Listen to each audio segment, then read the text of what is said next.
Hello everybody, it's your pal Shy, back again with another video. This is the Champion Preseason 2023 League of Legends, wherever. I'm going to sit here, we're going to talk about it, we're going to look through some things and see what kind of changes we're going through.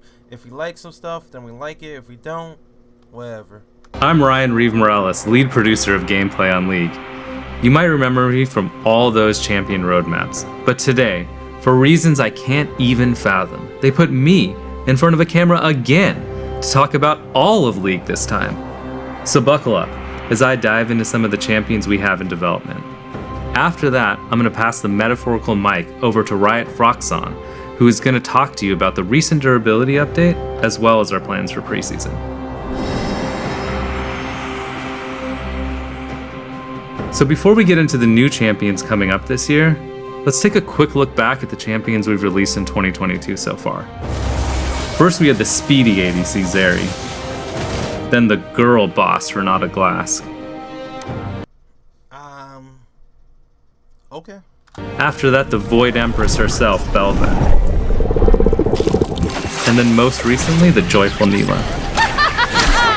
And just around the corner, we have the Udyr VGU, complete with a dad bod worthy of the Freljordian gods. Udyr's development has been a long journey, especially since he's been the first VGU that we've done that's had an ultimate skin. We appreciate you all being patient with us on this one, and hopefully the wait has been worth it. And let's remember, you guys, when he officially gets released, we're going to be playing him in the top lane. I'm going to try to play him in PBE too, to show off some ideas and stuff. I think he looks crazy. I don't know about him being AP. I might try him to do tank way, because you know me, I love doing tank with my Shyvana and everything. So definitely going to test it out and see where it goes. But he's kind of crazy, so I want to see what else they're going, what ideas they got. So in addition to the new champions we've released this year, we've also been shipping a lot of MIDSCOPE updates to various champions, including Janna, Ahri, Swain, Taliyah, Olaf, and recently Sivir. Because we slowed down the release of new champions, we've had a bit more time to ship smaller updates to champions on the roster that have fallen behind the pack. So the goal of MIDSCOPE updates isn't to reimagine a champion's visuals, theme, or gameplay. That's reserved for VGUs. Instead, we want to freshen up the champions that aren't living up to the expectations of the players who love them. We try to strengthen their fantasy even more, rather than reinvent it. So for Swain, we pushed his fantasy of an unkillable frontline mage to the max. And for Ahri, we focused on her fantasy of a mobile mage, rather than the assassin she had become. We saw really great responses to these projects, as well as healthy play rate spikes after their release. Given all of this, we want to keep pursuing MIDSCOPE updates, and we already have a few champions we're exploring, including Neeko and Syndra.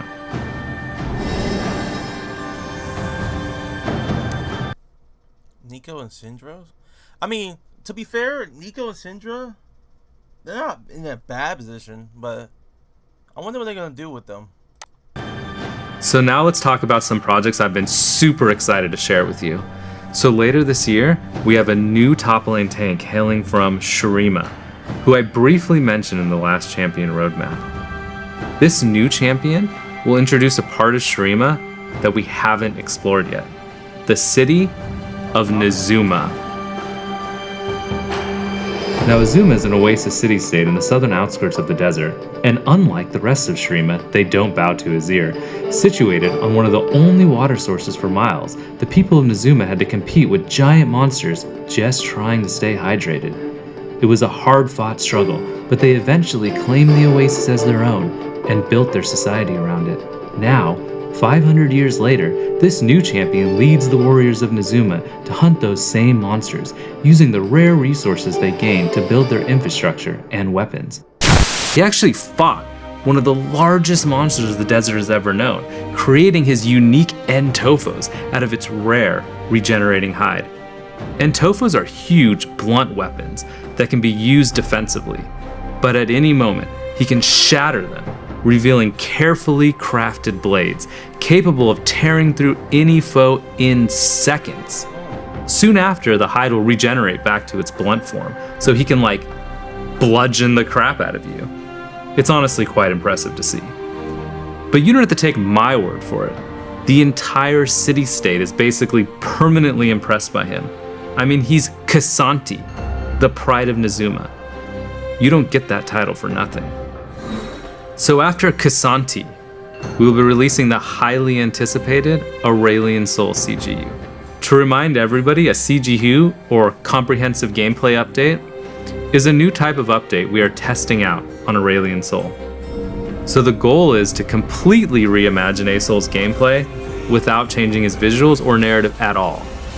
Since let's be honest, those aspects of Aurelian Soul are still amazing, even by today's standards.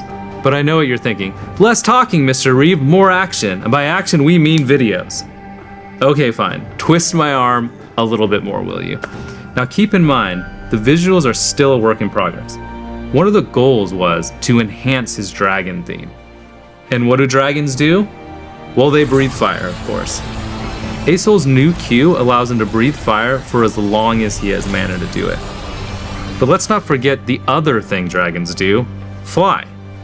His new W allows him to take to the skies, but this time, he doesn't have to walk in a straight line for like ever. He can now fly with the push of a button. But really, let's be honest, he's a dragon.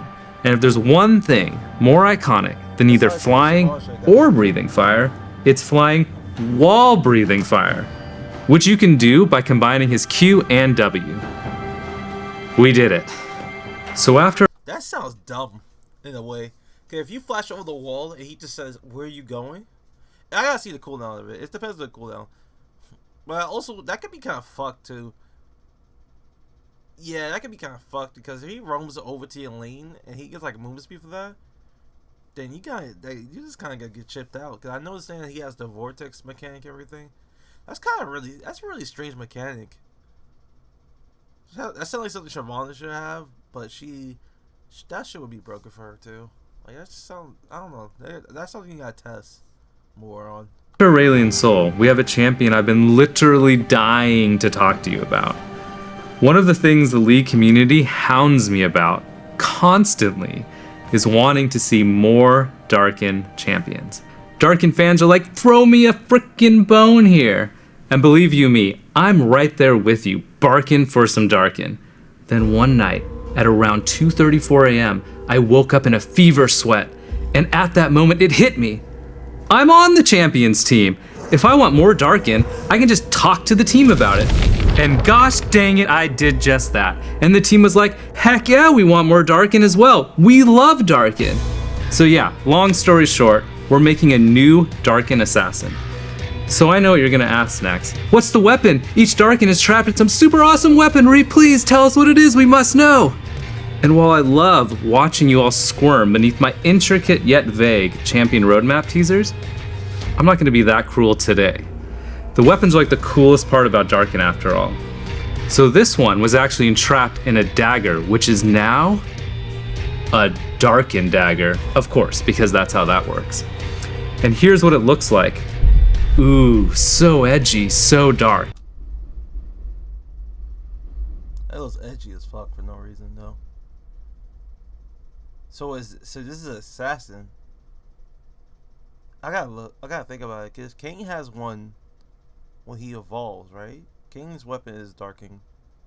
And so is Aatrox's when he does like his ultimate and he heals and get movement speed. But is this chance gonna be another one where he has like a vampire type of playstyle where he just hunts you down and gains more healing or gets more damage?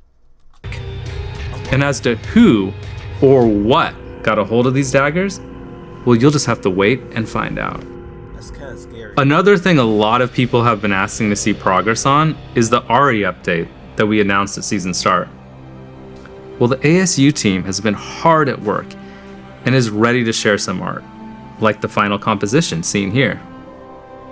The base version is close to complete, and the team is super excited to show you some of the progress on how she's looking in-game.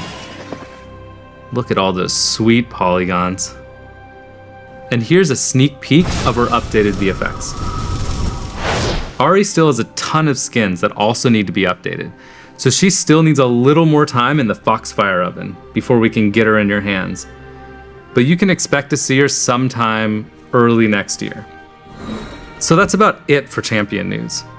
Though I will leave you with one small thing. On top of wanting a new Darkin, we've seen a lot of players asking us to expand on Ixtal. We've also heard you asking for us to make a male enchanter. Well, I say, why not both? I'm happy to say we have right now, in very early development, a new male enchanter from Ixtal. The new champion will show a very different side to Ixtal, far from the lavish palaces Kiana grew up in. So take a look at this art teaser that the team working on him put together. Oh my god, they're so adorable. Well, that's enough cuteness for now. So as promised, let's hear from Riot Froxon on the champion durability update and preseason. Hey everyone, I'm Matthew Long Harrison, aka Riot Froxon, lead game designer on the Summoner's Rift team. We work on things like balancing the game, in-game systems like the durability update and items, and preseason. I've got a few things to cover today, so let's jump right into it. A few patches ago, we launched the Champion Durability Update. Our goal was to increase the durability and reduce the damage and healing of every champion in League. We've been closely monitoring the results, and after some targeted adjustments, we're really happy with where the update landed. You sure? I mean, League's not that bad. There's obviously like more that could have been done, because now we're in a position where, I mean, Brand's still doing the same thing he's been doing.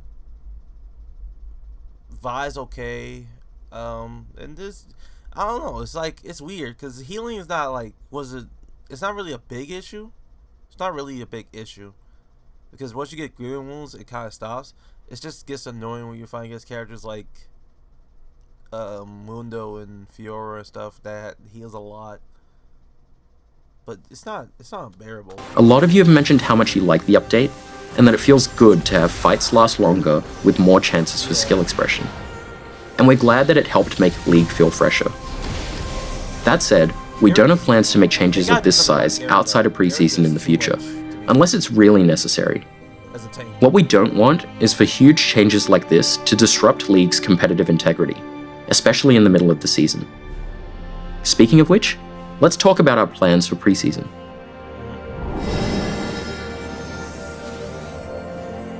Similar to last year, we're making more targeted changes to various systems.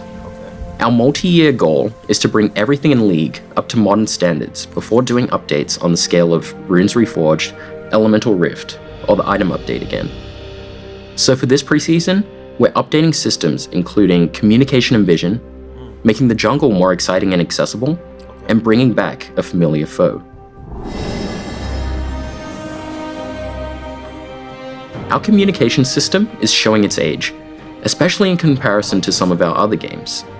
So we're giving it some much needed attention with new features that'll make it easier to communicate with your team and walk away with the win. To that, we're expanding our in-game ping system to allow for better communication with your team. The current system only lets you share very basic communications, and while we appreciate your ingenuity with the limited pings you have, we wanted to give you more opportunity for clearer communication. The updated pings will include everything you already know and love, plus expanded vision options and a call to engage. We're also thinking about ways to... They actually added freeze and harass? Yeah, thank God, dude. I hate when you're in lane. This is why I hate bot lane. When you're in bot lane, you have to type so much. Even, like, typing has been the most people I have ever done.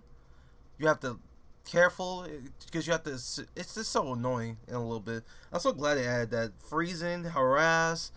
That's so good.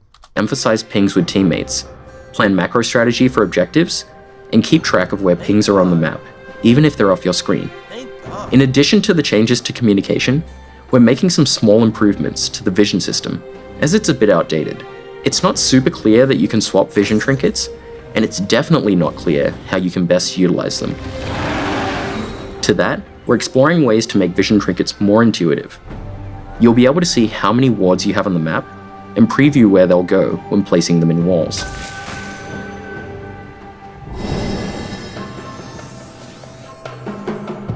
Another focus this year is the jungle. We know it's often a highly stressful role where you need heaps of knowledge to be baseline proficient. There's a lot riding on junglers, as they're often the backbone of the team's strategy, while sometimes getting unjustly flamed. So we're looking to make some changes to make jungling more intuitive, and to help alleviate some of its more painful parts. Our first change is improving buff sharing. Donating buffs to your laners is an important part of being a jungler, but it feels bad to lose the gold, experience, and bonuses they provide. Absolutely.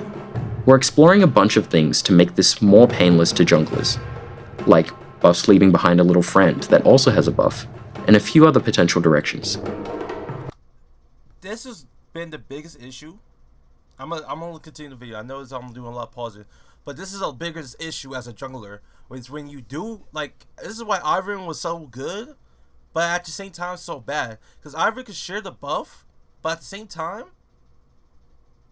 he's kind of a bad jungler because he has to rely on his team.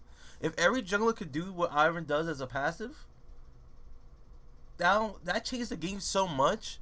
But I feel like that would kill Ivern though, because that'll put him so they have to change his passive then, or buff it, because he can't attack the minions. But the whole reason you play Ivern is because he was such a supportive jungle. But now it seems like we're also looking at ways of improving jungle camp patience rules.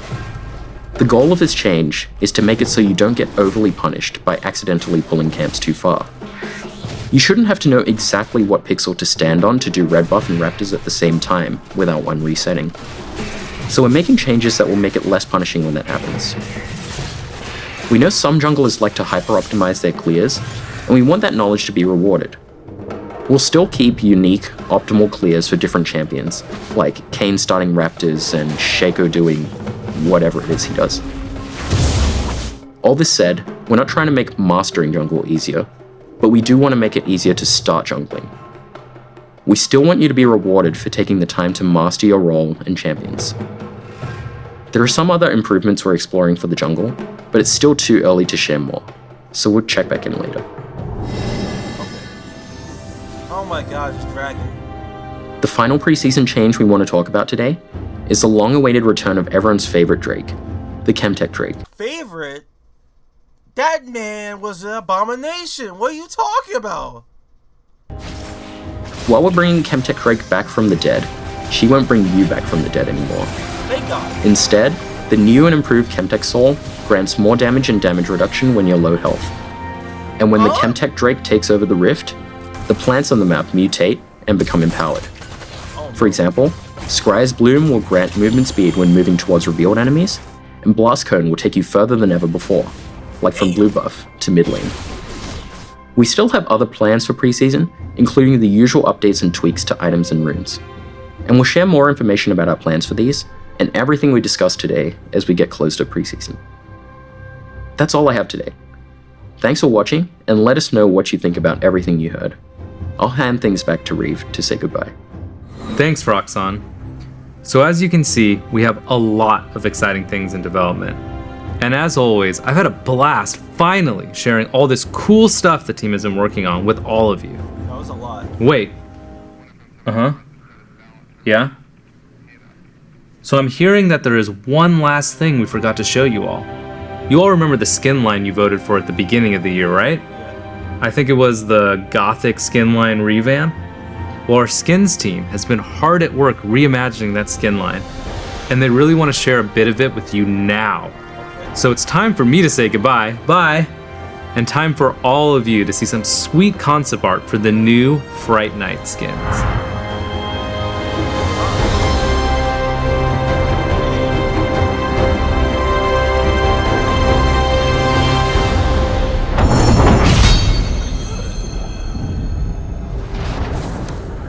Pretty good.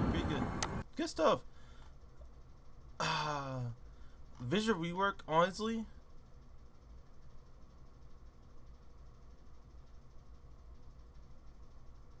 honestly. Not bad. It's not bad. It's not a bad show. It was not bad. It was a lot of things. I'm interested in a few things here. Is when he was talking about the, how do you pronounce his name? Who I briefly mentioned in the last champion roadmap. Super excited to share it with you. So later this year, we have a new top lane tank hailing from Shurima, who I briefly mentioned in the last champion roadmap. This new champion will introduce a part of Shurima that we haven't explored yet, the city of Nezuma. Now, Azuma is an oasis city-state in the southern outskirts of the desert they gain to build their. But at any moment, he can shatter them that can be regenerating as ever known weapons. He actually fought one of the largest monsters the desert has ever known, creating his unique Entofos out of its rare regenerating hide. Entofos are huge, blunt weapons that can be used defensively, but at any moment, he can shatter them, revealing carefully crafted blades capable of tearing through any foe in seconds. Soon after, the hide will regenerate back to its blunt form, so he can, like, bludgeon the crap out of you. It's honestly quite impressive to see. But you don't have to take my word for it. The entire city-state is basically permanently impressed by him. I mean, he's Kasanti, the pride of Nezuma. You don't get that title. Kansanti, the pride of Nezuma. Okay, Kansanti. Alright, I got the name now. Kansanti sounds like he's a mixture of being a tank, and then when his tankiness finally runs out, it's kind of like Kled. When he finally stops being a tank, he just becomes straight burst. Cause Kled does a lot of damage with his shotgun and his swing attack. Even what's another? I'm trying to think of another top laner. Oh, Sion. When he dies, he becomes a lot more damaging. He actually does a lot. He gets a lot of attack speed. I think that's Siobhan's not really a top laner. She's a fighter, but yeah, I guess when she transforms into a dragon, she does a lot of damage too. She's a lot of them with that. So it's definitely a character that sounds like once he runs out of being a tank, he just does straight damage and he just goes to town. Now, if it's something where it's like Rail, where he drops the armor and he just becomes straight burst, and he just runs fast, and he's just incredibly fast. He's just an incredibly aggressive character. That might be scary, because if you can't deal with that, that's gonna be an L for you. But yeah, that's all I wanted to know. Kasanti sounds like a good character. I'm gonna enjoy that.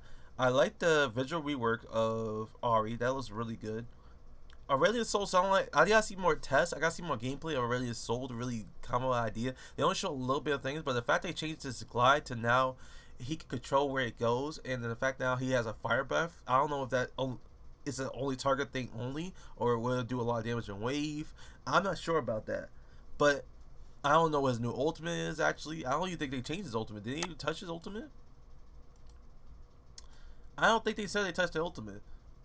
But the character, all in all, it sounds like a really good update. It really does. And I'm glad they adding new stuff. Like they gonna buff. It sounds like they buffing jungle. I gotta know what they're doing with the jungle. I can't let them buff the camps. Talk about if you drop red buff or blue buff, you get a little buddy that gives buffs to anybody who comes by. I want to know what does that mean. Is that like an Ivern passive? If that's Ivern passive, what's the point of playing Ivern? Because Ivern's not really that good a jungler compared to other people. He's really underwhelming compared to the aggressive jugglers because he has this very slow clear. He has a very hard time clearing. He has a very hard one-on-one engagement when he's by himself in the jungle. So I really want to know how they're going to deal with that with Ivern. I also want to know what these... It sounds like with the CHEMTECH drag, when they buff... They sound like they buff the way it engages the environment to where if it takes a war plant, you get movement speed. How's that work exactly in team fights? Is that going to be chaotic? Because I feel like if you give... Like if Malphite's there and he gets movement speed, it's just gonna be crazy. Or either Samira. I gotta really see how they gauge this whole gameplay. I gotta see PBA. I gotta see PDA tests. Like I said, I'm gonna play Udyr. I'm gonna show that off too, because I really like the way they did Udyr this time. So yeah, it's a lot of stuff compact in this whole update. Everything looks good. I might have to start playing other characters on this channel just because Siobhan and I not be the only champ I might be able to show off anymore. But all in all, good update. I thank y'all for watching. This is my opinions and my takes on the little stuff that here and there. So yeah, y'all can come back, give me your opinions. What y'all think? What do y'all think is the best thing about this update? Or what do you think is the worst thing about this update too? Like I said, you guys can check me out. You already know my username. I'm always on Twitch and I'm on Twitter. So take it easy. Peace. Running right back to the old me. No, you wanna say that you know me, you don't know me, you don't know me, that you think you know. Running right back to the old me. No, you wanna say that you know me, you don't know me, you don't know me, that you think you know. Running right back to the old me. No, you wanna say that you know me, you don't know me, you don't know me, that you think you know. Running right back to the old me. No, you wanna say that you know me.